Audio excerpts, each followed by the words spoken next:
शहर हैदराबाद के Kukatpally housing board colony KPHB में जेर तामीर एक बड़े अपार्टमेंट की दीवार गिरने से 3 मजदूर हलाक हो गए हैं। ये वाकया जुमेरात की सुबह पेश आया।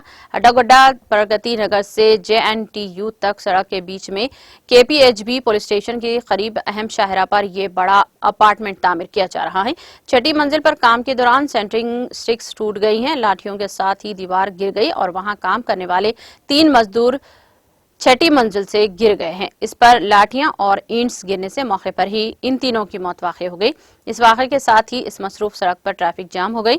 इत्तला मिलते ही पुलिस वहां पहुंच गई, जिसने इन लाशों को पोस्टमार्टम के लिए भेज दिया और इस सिलसिले में एक मामला दर्ज करके जांच शुरू कर दी। इस दौरान मुतालिका रुकन असेंबली ने भी मुकामी वारदात पहुंचकर सूरत हाल का जायजा लिया और मुतासरीन से बातचीत की।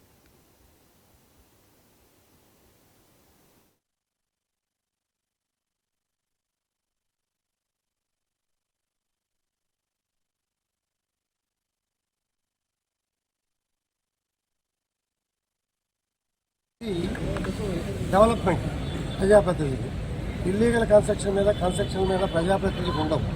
ఎవరైనా ప్రజలు ఇల్లీగల్గా కడుతున్నారు, సెట్ బ్యాక్ లేకుండా కడుతున్నారంటే ప్రజాప్రతినిధులు కంప్లైంట్ చేసి ఇమీడియట్గా అధికారులకు ఫార్వర్డ్ చేస్తారు. అంటే ప్రజలు చనిపోయినా చూసే బాధ్యత ప్రజాప్రతినిధులు కాదంటారా?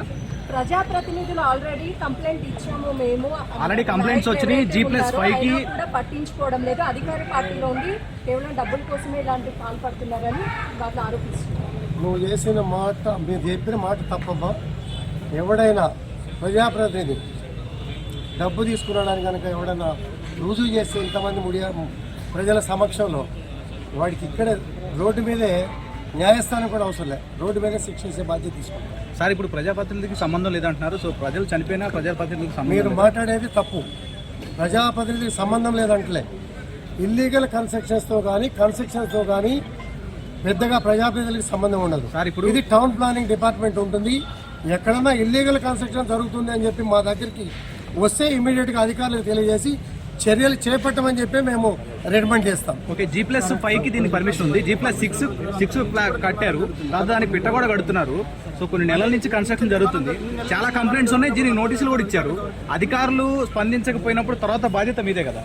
ఖచ్చితంగా స్పందించకపోతే ఇప్పుడే మా జోనల్ కమిషనర్ గారు కూడా ఉన్నారు. ఇప్పుడే నేను చెప్పాను, ప్రైవేటు వ్యక్తులు కానీ ప్రభుత్వ అధికారులు కానీ ఇటువంటి సంఘటనలు జరిగినప్పుడు ఖచ్చితంగా వాళ్ళని వదిలిపెట్టే ప్రసక్తి లేదు. గతంలో కూడా మా మంత్రి గారు వచ్చారు. ఒక సంఘటన జరిగితే స్పాట్లో డిప్యూటీ కమిషనర్ ఏసీపీని స్పాట్లో సస్పెండ్ చేశారు. అంటే సంఘటన జరిగినప్పుడు మాత్రమే స్పందిస్తారా? కార్మికులు ఈ రోజు మార్నింగ్ జరిగినటువంటి ప్రమాదంలో ఇద్దరు చనిపోవడం జరిగింది. వీళ్ళని అందరినీ హాస్పిటల్లో అడ్మిట్ చేయడం జరిగింది. దీంట్లో ఇద్దరు పరిస్థితి కొంచెం ఆందోళనకరంగా ఉంది. బట్ బెటర్ ట్రీట్మెంట్ ఇవ్వడం గురించి ట్రై చేస్తున్నాము. డాక్టర్స్ చేసినటువంటి దీనికి రెస్పాన్సిబిలిటీ అయినటువంటి వాళ్ళ మీద కేసు రిజిస్టర్ చేయడం జరుగుతుంది. ఖచ్చితంగా సివియర్ యాక్షన్ తీసుకోవడం. అంటే యాక్చువల్గా సెంటరింగ్ కర్రలు వీక్ ఉంటాము అవన్నీ